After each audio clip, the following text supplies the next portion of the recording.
Well, I think that it's a basic human right to property.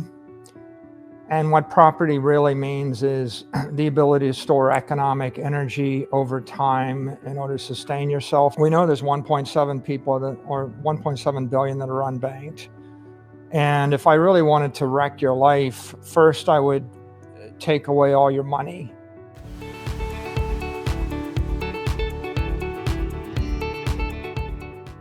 Then I would take away your banking account. And then I would collapse the currency that you work in so that even if you do make $100, it's only worth 50 next year and 25 the year thereafter. And it buys nothing in 36 to 48 months. So if you look at the plight of Venezuelans, they've got a collapsing currency. Many of them are unbanked. And of course, the property that they could hold in the country isn't holding value. So what I think is that Bitcoin represents hope to billions and billions of people around the world. And the right to property is a basic human right. And if we take away a bank of economic energy from humanity, it's the same as sentencing them to slow starvation. So obviously I'm a big believer that Bitcoin, is critical to spreading human rights around the world. And what you see right now is that in countries where the currency is collapsing, the banking system doesn't work, then people are turning to Bitcoin and they're using their mobile phones to hold a crypto asset in order to protect themselves. Yeah, in order to take care of their family, moving away from their country's currency as their country continues to print more money, devalue, debase the currency. Do you think that that's why some of these central banks are pushing back on Bitcoin, on cryptocurrency? Are they scared? I really think that most central banks view it as an asset, a crypto asset. And so I think there's a narrative in the community that central banks are pushing back on it. I really don't think they are. If I look at all the utterances, I think Mark Carney has said on the record, it's a crypto asset. Jerome Powell has said on the record, it's like digital gold, it's like an asset. Yeah, he sees it as a store of value. A store of value. The Right. deputy governor of the Chinese central bank has said it's an asset. Christina Lagarde of the EU central bank has said, yeah, it's an asset. I mean, they might say it's a speculative asset, but currency is a medium of exchange and it's the province of governments.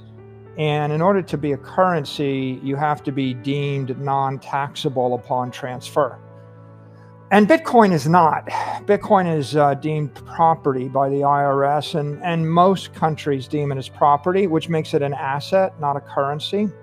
So I think that the way the world is evolving, we're going to see 5 billion or more people with mobile phones and mobile wallets. And in that wallet is going to be a selection of currencies and a selection of assets.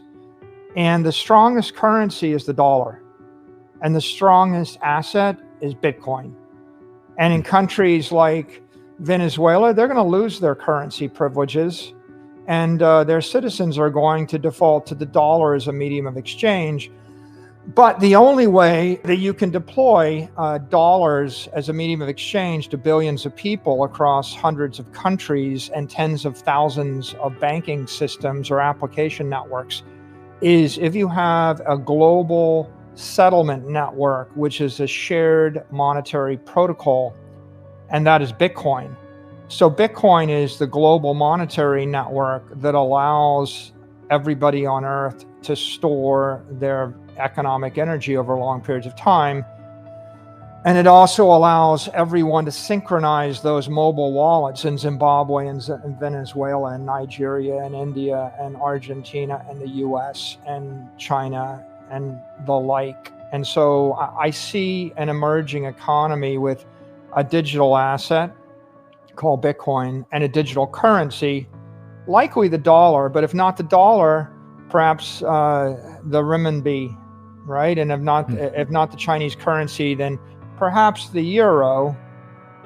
At the end of the day, the winner is going to be the strongest currency, which will come from the strongest country and the strongest economic network, which will be the US. And the winning asset will be the strongest crypto asset with the greatest security and the greatest acceptance and the most stability, and that will be Bitcoin. So is it wrong then to be calling them cryptocurrencies? Yes, it is wrong. Most sophisticated people that have studied it realize they're crypto assets. Bitcoin is a crypto asset. It's not a cryptocurrency. It's a tragic misnomer. And because people call it a cryptocurrency, then it lends itself to a shallow criticism that it's not good as a currency because the central banks will ban it, and because the tax treatment is poor, and because the transaction rate is low. But again, those are all red herrings. It's not a currency, nor does it need to be a currency, right? Anybody thinking about it for even a few seconds realizes that if there's a taxable event every time I transfer it to you, it can't be a currency. So right. So no, it's not a currency. It's an asset. And if you think of it as an asset, it's very helpful, because then you realize it's not competing with the dollar and the euro. It's competing with gold and silver.